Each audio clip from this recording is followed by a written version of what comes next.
ISKCON Bhavnagar basketball league season 4નો પ્રારંભ સિત્સરમાં આવેલ સ્પોર્ટ કોમ્પ્લેક્સ ખાતે થયો હતો.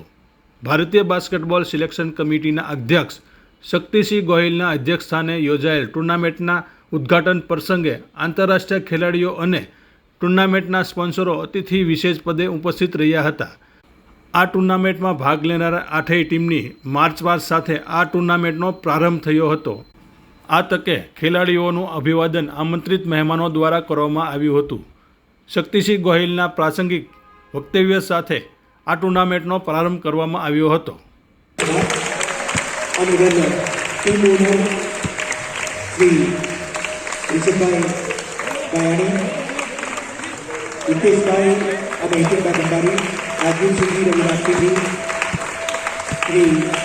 ઘણા ઇન્ટરનેશનલ પ્લેયરો ભાવનગરે આપ્યા છે.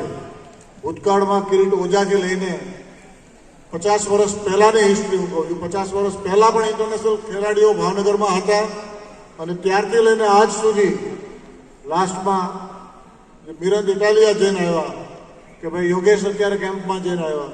આવા ખેલાડીઓ કુલદીપ ટમાલિયા પણ કેમ્પમાં છે.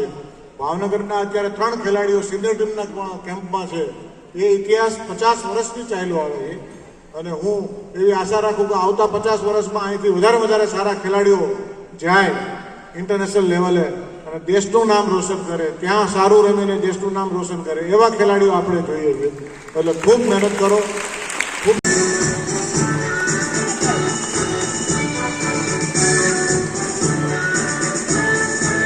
ટીમ ફ્લોરેન્સ ટીમના કપ્તાન શહેજાદ કુરેશી તેમની ટીમની આગેવાની કરી રહ્યા છે. જોરદાર તાલીમથી આપણે સૌ આ તમામ ટીમોને વધાવીશું.